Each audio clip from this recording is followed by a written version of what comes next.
Si Fulan mencuri ya Rasul. Mencuri? Ada buktinya? Ada. Saksinya pun ada? Apa lagi? Potong tangan. Tidak maksud kami ya Rasul, si Fulan yang mencuri ini kan anak si Fulan. Dia kan orang berpengaruh, orang berwibawa, kata-katanya bisa di masyarakat, orang kaya dia. Kalau dijatuhi hukum potong tangan, kita takut kalau nanti orang tuanya tidak senang dengan kita, justru menghambat perkembangan agama. Maksud kami, jangan dibuat hukum potong tangannya Rasul, jatuhkan sedikit hukuman agak ringan. Apa kata Rasul? Inilah yang kutakutkan nanti di akhir zaman. Kalau orang-orang rendahan yang berbuat salah, jatuhi 1001 hukuman. Kalau orang-orang terpandang yang berbuat salah, diam 1000 bahasa. Lau Fatimah binti Muhammad saraqat laqata'tu yadaha. Seandai Fatimah anak Muhammad itu mencuri, aku langsung yang akan memotong tangannya. Laqata'tu. Tu itu dhamir itu Bu, takdirnya anak. Aku langsung yang akan memotong tangannya. Itu penegakan hukum. Halal haram sudah sering saya sampaikan. Ketika Rasul di masjid Ramadan menyambut Syawal, ngumpul zakat fitrah, bertumpuk zakat fitrah itu di sudut Masjid Nabawi itu Pak, dari jenis gandum berkumpul, buku kurma. Karena kalau dulu memang zakat fitrah itu sesuai dengan makanan pokok. Dulu di kampung-kampung begitu itu Pak. Kalau sudah zakat fitrah dibawa ke masjid, itu ada apa namanya itu Bu, yang dianyam dari apa itu, dari pandan itu, satu sumpit, satu fitrah, berkumpul dulu di masjid. Sekarang jadi duit, tidak apa-apalah, terserahlah, tidak usah dipermasalahkan yang seperti itu. Pokoknya tutup. Berkumpul Pak kurma dengan gandum. Cucu Rabi yang bernama Hasan Hussein, anak dari Fatimah, paling sayang Rasul kepada cucunya itu. Jalan sana jalan sini, nampak kurma Pak, namanya anak-anak, tidak tahu pula dia kalau kurma siapa. Pokoknya makanan, ambil satu-satu orang masuk ke mulut. Ditengok Rasul dari jauh, cucu yang disayanginya itu makan kurma dari hasil fitrah. Berdiri Nabi mengejar cucunya sambil berseru, jangan makan sayang, jangan makan. Sudah masuk ke mulut Pak, dikeluarkan Rasul dengan jari tangannya Pak. Yang melihat kejadian itu Abu Bakar Siddiq iba, nengok Hasan dan Husain. Memang sangat sayang Abu Bakar kepada cucu Rasulullah. Biarlah ya Rasulullah, cuma satu-satu orang kok, itu bertumpuk korma di situ, tidak pala mengurangi. Apa kata Rasul? Maafkan aku Abu Bakar, bukan masalah sedikit, bukan masalah kasih sayang. Saya tidak ingin ada bibit yang haram di perut cucuku ini. Kullu lahmin nabaza min haram pennaru aula biha. Daging yang tumbuh dari yang haram, neraka yang paling patut tempat kembalinya. Saya tidak rela cucuku ini masuk neraka Abu Bakar. Tegas Bu. Coba kira-kira di akhir zaman ini ketegasan seperti ini masih hidup tidak kira-kira Pak? Untuk itulah Bapak dan Ibu selalu kita introspeksi diri. Karena di akhir zaman itu kata Rasulullah, sulit mencari yang betul-betul umatku seperti sulitnya mencari kayu api yang merah. Itu diucapkan Nabi itu. Nanti di akhir zaman akan sulit mencari yang betul-betul umatku seperti sulitnya mencari kayu api yang merah. Banyak yang mengaku umat tapi tidak diakui Nabi lagi sebagai umatnya. Jika lihat sekarang ini Pak, dari halal haram, tidak peduli lagi orang halal haram itu dah Bu. Malah ada orang yang bilang, alah Ustaz, yang haram aja payah Ustaz mencarinya, apalagi yang halal katanya. Yang haram aja payah, apalagi yang halal.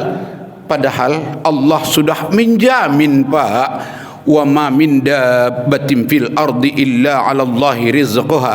Semua yang melata di muka bumi ini Allah sudah menjamin rezekinya, tapi dengan catatan mau berusaha. Mau berusaha dijamin Allah rezekinya itu. Tapi tidak tanggung-tanggung yang haram itu Pak. Hampir segala kalangan sekarang tidak peduli orang dengan halal haram itu. Apapun diambil pokoknya dapat. Hampir di segala sisi itu. Pejabat berapa banyak yang korupsi, sogok suap, hidup tidak tanggung-tanggung. Di kalangan pedagang tipu, ngurangi sukatan dan timbangan kata Al-Quran, mendustai pembeli, menjual di atas harga yang wajar, segala macam, mingkar janji pedagang. Masyarakat mencuri, menipu, membungakan uang. Banyak kali yang mengambil yang haram itu. Sedangkan jamaah masjid pun kadang-kadang dapat juga yang haram itu, Pak. Sekali-sekali waktu ada pemilihan kepala daerah, pemilihan DPR, ada juga itu. Alah, banyak jamaah yang disuguhkan dari sogok suap itu, Bu. Jamaah senapelan aja yang masih aman ini. Jamaah lain tahu sogok jelas Pak dibagi. Bagi. Dapat semuanya Bapak Ibu. Tapi jangan lupa ya Bu, nomor sekiannya Bu. Kata ibu tuh. Sogok suap masuk neraka. Itu Rasul yang bilang kok. Apa kata Nabi? Ar-rasi wal murtasi finnar. Orang yang menyogok dan yang menerima sogok masuk neraka. Pernah kedapatan Bu? Pernah kebagian? Alah jujur aja Bu. Yang sudah-sudahlah, udah lalu ya mohon ampun lah kita ke Allah. Mau bilang apa lagi? Udah terlanjur, tidak ada orang tidak berdosa. Banyak yang dapat itu Pak. Dari penegakan hukum. Kalau Rasul tadi, lau Fatimah binti Muhammad saraqat laqata'tu yadaha. Kalau Fatimah anak Muhammad itu yang mencuri, aku langsung yang akan memotong tangannya. Asyidda, tegas kepada segala bentuk kekafiran. Ini yang berat belakangan ini Pak. Sekarang hukum sudah tajam ke bawah, tumpul ke atas. Tajam ke bawah, tumpul ke atas Bu. Kalau pejabat di negara di atas sana korupsi sekian ratus juta malah miliaran Bu, kayaknya aman-aman aja, tidak tersentuh hukum. Tapi kalau Padang Terubuk yang bersalah, cepat kali masuk Bu. Udah kacau betul umat di akhir zaman ini. Pantas Nabi berkata nanti di akhir zaman sulit mencari yang betul umatku seperti sulitnya mencari kayu api yang merah. Itu kata Nabi itu. Tidak ada lagi hak dan batil, halal dan haram. Tidak ada ketegasan. Pokoknya kalau istilah sekarang ini, asal pejabat senang, asal bos senang, asal penguasa senang, tidak perlu lagi hak dan batil, tidak peduli halal dan haram. Pokoknya senang atasan, senang mereka-mereka yang berada di posisi atas, semua hukum terobos. Ini yang ditakutkan Bu. Makanya aku berpikir-pikir kemarin, waktu mensyukuri proklamasi kemerdekaan Republik Indonesia, merintih batin itu Pak, merintih batin itu. Kenapa saya bilang merintih batin itu? Dulu kakek nenek pahlawan-pahlawan kita memperjuangkan kemerdekaan, mempertahankan hak rakyat Indonesia, berjuang Pak. Berapa banyak darah yang tumpah, berapa banyak harta yang dikorbankan, nyawa yang melayang. Tujuannya apa? Kemakmuran rakyat Indonesia, asal mereka sejahtera. Mati suaminya Bu, menjadi janda dia, puas kau berjihad mati di jalan Allah untuk menegakkan kebenaran. Mati anaknya, puas. Kenapa? Anakku itu gugur sebagai syuhada di jalan, pasti kau bahagiakan dia ya Allah. Harta keluar, merasa bangga, hartaku bisa bermanfaat untuk umat. Biarlah merasa kehilangan, tapi merasa mendapat apa yang didapatnya, balasan dari atas kebaikannya. Memang betul-betul suci Bu hati itu, suci perjuangan itu, suci niat dan tujuan itu.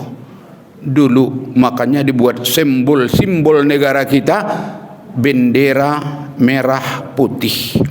Merah berani menegakkan kebenaran, berani menghancurkan kebatilan. Biar nyawa melayang, biar darah tumpah, biar harta habis, berani berjuang. Putihnya itu suci. Suci hati itu, suci pikiran, suci tujuan. Merampas hak dari tangan penjajah, mensejahterakan rakyat, mewariskan negara untuk anak cucu supaya mereka bahagia. Suci kali, makanya merah putih. Sekarang tinggal merahnya, Bu, kayaknya putihnya tidak dipakai lagi. Maka sekarang saya pakai baju merah hitam, karena sucinya sudah mulai hilang. Tidak lagi berniat untuk mensejahterakan rakyatnya, tidak lagi menolong sesamanya, tidak suci lagi untuk menegakkan kebenaran. Sudah tidak lagi. Kenapa? Sudah bertukar, Pak. Beraninya yang datang, kesucian hatinya hilang. Tengok, kalau dulu semboyan merah putih itu, Bu, apa katanya? Ala lagu ibu tu dah, lagu wajib itu. Maju tak gentar, membela yang benar, kan begitu dulu, Pak. Oh, itu lagu kita dulu waktu remaja, semangat pula itu, maju tak gentar, oh, membela yang benar. Sekarang udah berubah, bukan lagi membela yang benar, maju tak gentar, membela yang bayar. Makanya kalau dia umat Muhammad, Pak, asyidda, tegas, yang hak itu hak, yang batil itu batil. Coba kita kembalikan kepada ucapan Nabi, nanti di akhir zaman sulit mencari yang betul-betul umatku seperti sulitnya mencari kayu api yang merah. Udah nampak, Bu. Tentang makanan halal haram tak peduli lagi orang. Tentang hak dan batil, menegakkan kebenaran, menghancurkan kebatilan, tak peduli lagi orang. Yang terpandang dia materi, pokoknya dapat duit, dapat jabatan, dapat harta. Tapi sadarlah kita, Bapak dan Ibu, itulah yang paling ditakutkan Rasulullah itu. Paling takut Nabi kalau tertipu umatnya oleh dunia. Sangat tertipu, sangat merugi. Sehingga Rasulullah itu, kalau boleh kita lihat, kayaknya tidak ada pimpinan semulia hati Rasul, Pak. Kalau maulah dia orang masuk harta yang berlimpah, apa kurangnya Nabi kita itu? Dari harta ghanimah, hasil rampasan perang, bertumpuk harta ghanimah itu. Hasil kekayaan beliau banyak. Tapi lihat, ketika wafat junjungan alam itu, apa harta yang ditinggalkannya? Tidak ada. Nah, cuman beberapa ekor kambing seorang hamba yang bernama Ummu Aiman.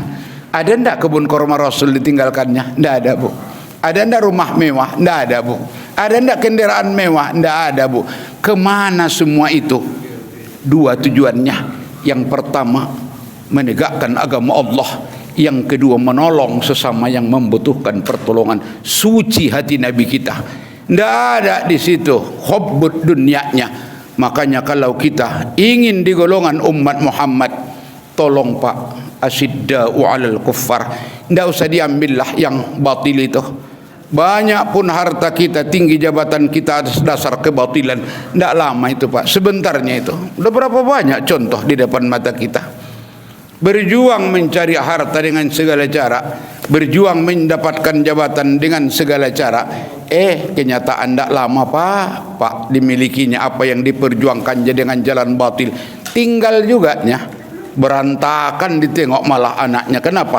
Hilang keberkahan dari rezeki yang diwariskan kepada anak-anak.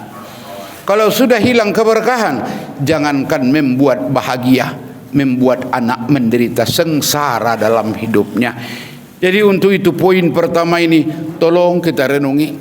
Rasulku itu mengajarkan ke aku asyidda, tegas dengan segala bentuk kekafiran, baik itu kafir yang datang dari luar yang disebut kafir harbi, kafir zimmi, kafir muamman yang mengingkari keesaan kerasulan Rasul, baik itu kafir nikmat yang mengingkari syariat yang diberikan Allah. Mudah-mudahan kita selamat, Bu. Harapan kita, Pak, di dunia kita berjemaah di rumah Allah, di akhirat pun kita berjemaah di bawah panji Rasulullah menuju surganya Allah Subhanahu wa taala.